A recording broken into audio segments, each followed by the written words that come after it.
안녕하십니까. YG경제연구소장 차영주입니다. 오늘 8월 3일로 8월 달에 접어들었습니다. 최근 증시가 7월 말서부터 달러 인덱스가 하락하면서 외국인들이 국내에 좀 들어오는 듯한 모습들을 좀 보여주고 있죠. 하지만 아쉽게도 오늘 같은 경우 외국인들의 움직임은 그렇게 강하지가 않습니다. 현재 국내 유동성이 풍부한 가운데 경제 상황은 그렇게 썩 좋지는 않습니다. 하지만 반면 기업들의 실적은 나름대로 선방하는 모습들을 보여주고 있죠. 이러한 다양한 재료들을 놓고 봤을 때 8월 달 증시는 어떻게 흘러갈 것인가?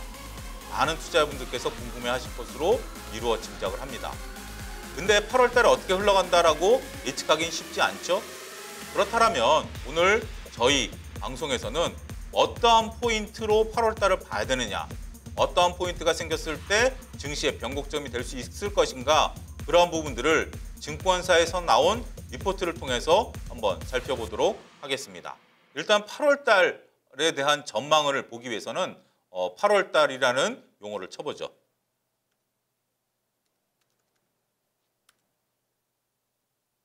그러면 다양한 전망치들, 월간 전망이라든지 채권 시장 이런 것들에 대한 내용들이 나오고 있죠. 이런 것들을 여러분들이 검색을 해보시는데 오늘 살펴보고자 하는 것은 두 군데서 나온 리포트를 살펴보도록 하겠습니다. 먼저 IBK 증권에서 나온 리포트 월간 전망을 보게 되는데요. 이 리포트에 대한 요약본이 나와 있습니다. 따라서 여러분들이 원본을 보기 전에 요약본으로서 어떠한 내용을 담고 있는지 살펴보시는 것도 굉장히 편리한 그런 기능이다라고 말씀드릴 수가 있겠죠. 지금 현재 IBK 증권사에서는 2,300을 돌파하기 위한 동력에 대한 그러한 얘기들을 하고 있습니다. 현 상황에서 기대할 수 있는 부분들은 역시 외국인 수급이다. 그런데 여기서 볼 때 외국인 수급이 단순하게 달러 인덱스, 그러니까 달러와 원화의 관계 속에서 움직인다라기보다는 코로나19 백신에 따라서 달러가 현재 움직이고 있다. 결국 외국인의 수급이 움직이고 있다. 이러한 포인트로서 얘기를 하고 있습니다. 그렇기 때문에 앞으로 코로나19 백신 개발에 대해서 우리가 어떤 포인트를 바라봐야 될지 이런 부분들을 얘기를 좀 하고 있고요. 두 번째로 살펴볼 것은 교보증권에서 나온 리포트입니다. 교보증권에서는 현재 지금 코로나19로 인해서 국내 상황 여전히 불안하긴 하지만 다른 나라에 비해서는 잘 통제되고 있는 것으로 보여지고 있다. 그런 상황에서 주식시장에서 과열 논쟁이 뜨겁다. 그 이유 중에 하나는 2분기에 대한 양호한 성적표. 하지만 이러한 부분들에서 현재 지금 저평가돼 있는 구간은 탈피한 것으로 보인다라는 그런 얘기들이 있죠. 이런 부분들을 순서대로 살펴보겠습니다. 먼저 교보증권 리포트를 살펴보고 다음에 IBK 리포트를 살펴보도록 하겠습니다. 교보증권에서 나온 리포트의 제목이 산 넘어 산입니다. 여기서 이제 산 넘어 산이라는 것이 여러 가지 의미가 있겠죠. 단순하게 받아들였을 때는 하나의 고비를 넘기니까 다음 고비가 나온다라는 그러한 의미도 있겠지만 지금 현재 주식시장이 나름대로 좀 저평가되어 있는 구간은 아니다. 고점에 와 있는 것 같다. 그러한 뉘앙스로도 우리가 생각을 해봐야 될 것 같습니다. 교보증권 리포트를 보면 현재 지금 문제는 밸류에이션 지표에서 저평가 해석을 벗어나 있다. 현재 지금 유동성으로 인해서 주식시장에 올라온 것으로 보여지지만 단기 급등에 따른 기술적 조정이 언제 발생해도 전혀 이상하지 않다. 지금 이러한 상황에서 위험 자산에 대한 쏠림 현상에 대한 것들을 조금 우려시 되고 있다라는 부분들로서 얘기를 하고 있습니다. 하나하나 살펴보도록 하겠습니다. 지금 현재 7월 시장을 보게 된다면 7월 시장 코스피 기준으로 6.7% 상승하면서 4개월 연속 상승 랠리를 이어가고 있는데 그 중심은 여전히 개인에게 있다. 주지의 사실입니다.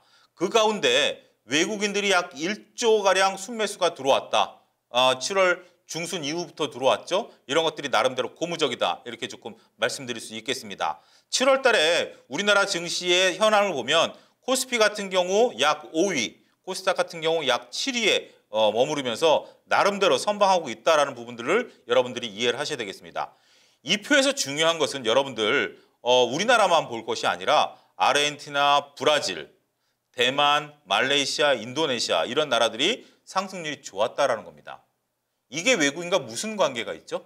신흥국의 카테고리에 들어있다라는 것들입니다. 지금 보면 선진국이라고 불리우는 싱가포르나 영국, 일본, 독일 등은 상대적으로 뒤처져 있죠. 여기는 이제 선진국 증시 섹터죠. 하지만 앞서 살펴본 브라질이라든지 대만이라든지 말레이시아 같은 경우는 신흥국 카테고리입니다. 우리나라도 신흥국에 들어가 있죠. 그렇다면 외국인들이 단순하게 달러 인덱스에 따라서 달러가 약세로 전환이 되니까 우리나라로 들어왔다가 아니라 달러 인덱스가 약세로 전환되니 우리나라 원화 강세가 전환돼서 우리나라로 들어왔다가 아니라 현재 신흥 시장에 대한 부분들을 외국인들이 사고 있다. 이렇게 이해를 하셔야 되죠. 결국 금에 대한 선호 현상도 올라가고 있죠. 이 얘기는 무슨 얘기죠? 안전자산에 대한 선호 현상이 올라가고 있는 것 플러스 신흥국 증시에 대한 선호 현상이 올라가고 있다. 이 얘기인 즉슨은 우리가 위험자산에 대한 선호 현상도 동시에 올라가고 있는 상황이다. 이런 것들을 우리가 표로서 확인할 수 있다. 이렇게 말씀드릴 수가 있겠습니다. 지금 현재 이러한 유동성이 굉장히 크다라는 거죠. 현재 지금 금에 대해서도 앞서 언급드렸다시피 현재 선호도가 올라가고 있고 달러는 현재 지금 약세를 보이고 있죠. 이러다 보니까 안전자산에 대한 부분들 현재 나타나고 있다라고 말씀드릴 수 있겠습니다. 이러한 유동성이 결국 달러에 대한 약세를 이끌어내고 있다라고 말씀드릴 수가 있겠죠. 돈이 많이 풀렸기 때문에 특히 달러가 많이 풀렸기 때문에 달러가 현재 지금 약세를 보이고 있다. 이렇게 좀 말씀드릴 수가 있겠죠. 우리가 자산시장의 버블을 자극할 수 있는 것은 달러와 강세의 둔화. 이게 무엇이냐고 하면 달러가 약세로 전환됐기 때문에 자산시장에 일종의 버블 현상이 나타나고 있다. 이런 것들로서 이해를 하시면 되겠죠. 현재 올라가고 있는 자산은 뭐죠? 금과 주식. 비트코인은 우리가 정상적인 자산이라고 보기 어렵죠. 원자재도 그렇죠. 원유도 그렇죠. 이런 것들이 현재 올라가고 있지 못하기 때문에 현재 올라가고 있는 건 딱 두 가지다. 위험자산과 안전자산의 대표 주자만 올라가고 있다. 이런 부분들로서 이해를 하시면 되겠습니다. 시장의 에너지를 살펴보게 된다면 나름대로 굉장히 강력한 개인들의 수급이 들어오고 있다고 말씀드릴 수 있겠죠. 우리가 고객예탁금이 지금 현재 거의 50조에 달할 정도로 평균 45조 정도 될 정도로 고객예탁금이 굉장히 풍부합니다. 기존의 고객예탁금은 25조 수준대에서 머물러 있었던 고객예탁금이 거의 2배 가까이 늘었다는 거죠. 이런 2배 가까이 늘은 고객예탁금을 통해서 증시가 안 올랐을 리가 만무하죠. 증시가 올라가는 이유는 여러 가지가 있습니다. 첫 번째 가장 중요한 것은 기업의 실적이죠. 두 번째는 유동성입니다. 돈의 힘에 의해서 수급에서 올라갑니다. 그런데 과거 증시의 전문가분들께서 말씀하시는 것이 수급에 의해서 올라가는 장이 가장 무섭다. 결국 돈의 힘에 의해서 올라가는 장이 기업의 실적에 의해서 올라가는 것보다 더욱더 무섭고 빠르다라는 것들을 얘기를 하고 있습니다. 따라서 최근 시장에는 그러한 모습들을 좀 보여주고 있죠. 근데 문제는 고객예탁금이 45조에서 정체를 보임에 따라서 먼저 선행적으로 정체를 보임에 따라서 코스피 지수도 2200선에서 정체를 보이고 있다는 것들입니다. 이제 우리가 1400까지 빠졌던 코스피 지수를 개인들이 예탁금을 통해서 끌어올린 거는 이제 설명이 됩니다. 하지만 추가적으로 가기 위해서는 무엇이 있어야 되느냐? 변수가 있어야 된다. 개인의 예탁금만 가지고는 안 된다. 개인의 예탁금 갖고 안 되면 무엇으로 봐야 되느냐? 현재 무려 34조 원을 매수한 개인들인데 외국인들 같은 경우 7월 달 얼마를 매수했다? 1조를 매수했다. 그렇다면 개인들이 매수한 것들을 외국인들이 받아준다라면 증시는 한 단계 더 레벨업할 수 있지 않겠는가? 이러한 얘기는 IBK 증권의 리포트를 통해서 살펴보도록 하겠습니다.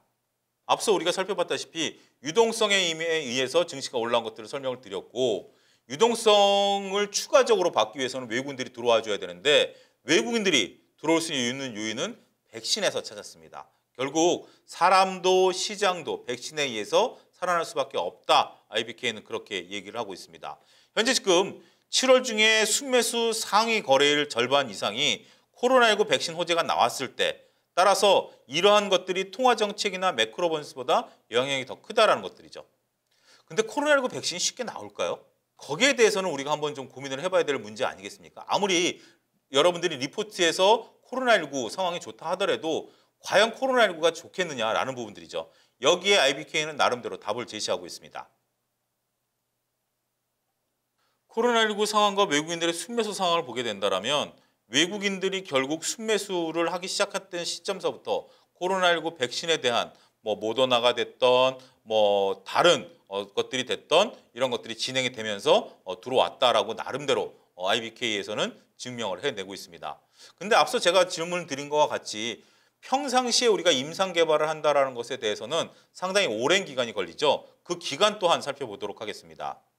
일반적인 신약 개발 과정을 보게 된다면 상당히 오랜 기간이 걸리죠. 1상에서도 한 1년, 2상에서도 한 2년, 3상에서도 한 5년 정도 시간이 걸리죠. 이렇게 긴 시간이 걸려야 되지만 지금은 코로나19로 인한 특수성으로 인해서 임상 결과가 빠르면 9월 내지 10월에 나올 것으로 가셔야 될 것으로 현재 보고 있는 상황입니다. 각 제약사들 백신 개발 현황을 보게 되면 임상 3상에 들어가 있는 업체가 6개나 됩니다.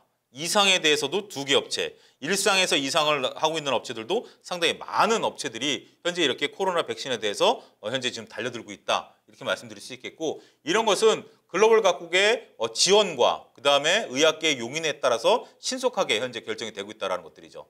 코로나19 백신이 개발된다면 백신을 개발하는 업체의 주가가 올라갈 것이 아니라 전반적으로 증시 상황이 올라갈 수 있다는 점을 여러분들이 인식을 하셔야 되겠습니다. 그렇다면 여러분들의 투자 포인트는 어떻게 삼아야 될까요? 코로나19 백신을 개발하는 업체를 사야 될까요? 아니면 증시를 사야 될까요? 저는 후자라고 보여집니다. 코로나19 백신과 관련해서 여러분들이 그 개발업체 주식을 사는 것도 상당히 좋죠. 하지만 지금은 어느 정도 주가가 반영돼 있다는 게 첫 번째 이유고요. 두 번째는 그러한 것들이 어느 정도 가시권에 들어왔을 때 급등하는 면이 있겠습니다만, 여러분들이 만약에 실패할 때, 임상이 실패할 경우에 거기에 뒤따르는 리스크 관리도 하셔야 된다는 거죠. 따라서 소위 대박을 노리기보다는 코로나19가 백신이 개발이 되면서 잡히게 된다면 증시는 다시 한번 폭발적으로 올라갈 가능성이 있다라고 보는 겁니다.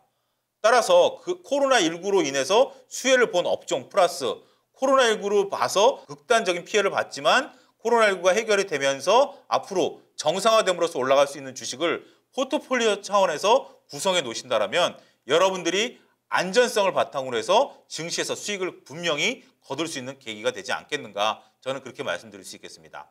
그렇다면 8월장을 어떻게 대응해야 될지 정리를 해드리겠습니다.